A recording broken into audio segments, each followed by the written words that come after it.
पांडु पुत्र भीम के बारे में माना जाता है उसमें 10,000 हाथियों का बल था, जिसके चलते एक बार तो उसने अकेले ही नर्मदा नदी का प्रवाह रोक दिया था। लेकिन भीम में ये 10,000 हाथियों का बल आया कैसे, इसकी कहानी बड़ी ही रोचक है। कौरवों का जन्म हस्तिनापुर में हुआ था, जबकि पांचों पांडवों का जन्म वन में हुआ था। पांडवों के जन्म के कुछ वर्ष पश्चात पांडु का निधन हो गया।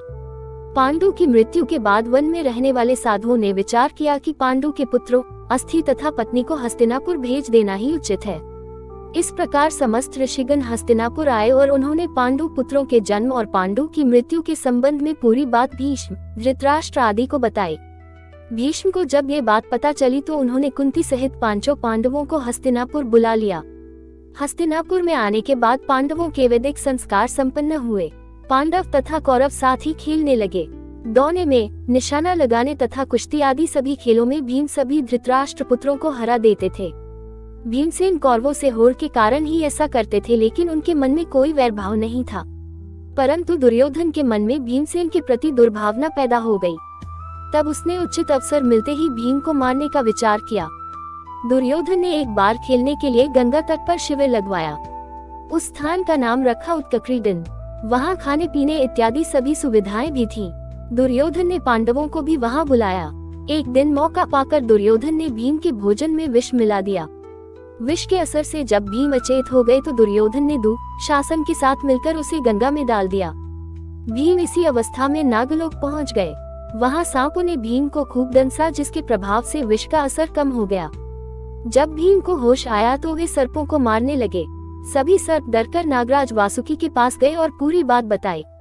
तब वासुकी स्वयं भीमसेन के पास गए। उनके साथ आर्यकनाग ने भीम को पहचान लिया। आर्यकनाग भीम के नाना का नाना था। वह भीम से बड़े प्रेम से मिले। तब आर्यक ने वासुकी से कहा कि भीम को उन कुंडों का रस पीने की आज्ञा दी जाए जिनमें हजारों हाथियों का बल है। वासुकी ने इसकी स्वीकृति दे दी। तब भीम 8 कुंड पीकर एक दिव्य शैया पर सो गए। जब दुर्योधन ने भीम को विष देकर गंगा में फेंक दिया तो उसे बड़ा हर्ष हुआ। शिविर के समाप्त होने पर सभी कौरव व पांडव भीम के बिना ही हस्तिनापुर के लिए रवाना हो गए। पांडवों ने सोचा कि भीम आगे चले गए होंगे। जब सभी हस्तिनापुर पहुंचे तो युधिष्ठिर ने माता कुंती से भीम के बारे में पूछा। तब कुंती ने भीम के न लौटने की बात कही। सारी बात जानकर कुंती व्याकुल हो गई। तब उन्होंने विदुर को बुलाया और भीम को ढूंढने के लिए कहा। तब विदुर ने उन्हें सांत्वना दी और सैनिकों को भीम को ढूंढने के लिए भेजा। उधर नागलोक में भीम 8वें दिन रस पच जाने पर जागे। तब नागों ने भीम को गंगा के बाहर छोड़ दिया। जब भीम सही सलामत हस्तिनापुर पहुंचे तो सभी को बड़ा संतोष हुआ। तब भीम ने माता कुंती व अपने भाइयों के सामने दुर्योधन द्वारा विष देकर गंगा में फेंकने तथा नागलोक में क्या क्या हुआ ये सब बताया। युधिष्ठिर ने भीम से यह बात किसी और को नहीं बताने के लिए कहा।